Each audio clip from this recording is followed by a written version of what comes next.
Hey everyone, welcome to the sixth video in our series on the reactions of chapter 9.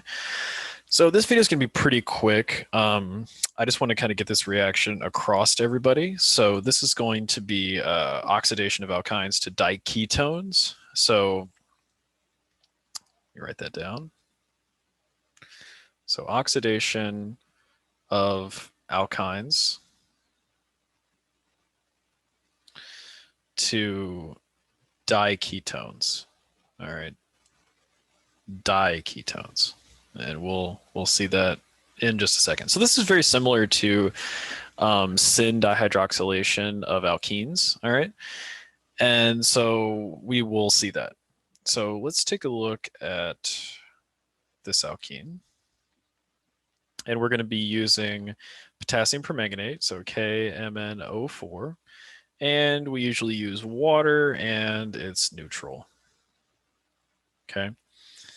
So what this is going to do is oxidize the alkene to a diketone. All right. So a diketone. So what that looks like is this.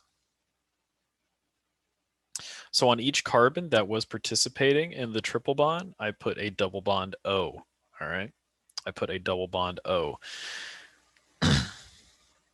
So that's this entire reaction, right? Nothing else to it other than that. But I think that the intermediate is a little interesting. So this goes through an intermediate, and I'll draw the intermediate down here, okay? The intermediate looks like this.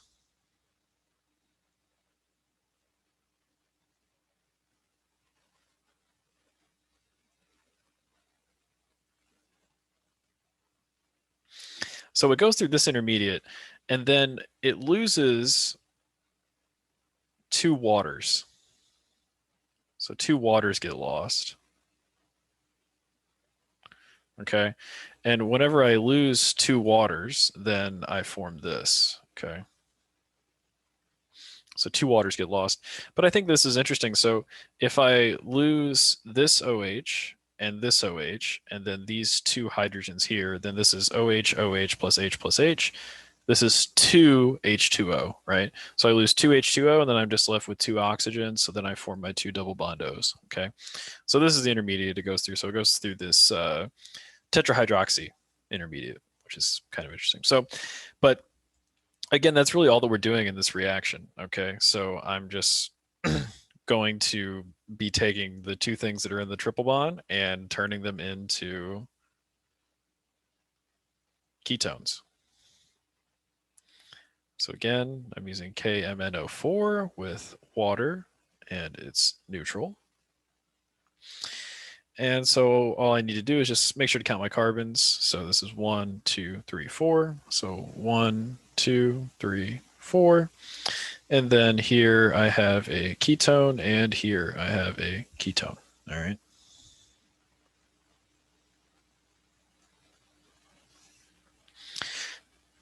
So this is all I'm doing, right? I think we can do one more example here. Do something on a ring.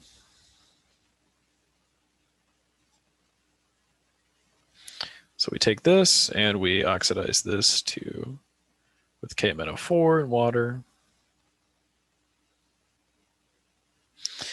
And what we're going to get is our diketone again.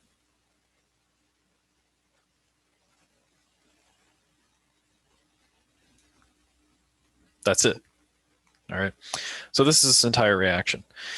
So in the next video, we're going to be talking about something else that uses KMnO4. All right. I think you're going to recognize it. But yeah, so this is basically it. Hopefully this video was helpful. I know it was short, but like I said, we don't even need to know a mechanism for this reaction. So this is not too complicated. All right. So, but again, hopefully this is helpful, and I will see you in the next video for something a little bit more involved.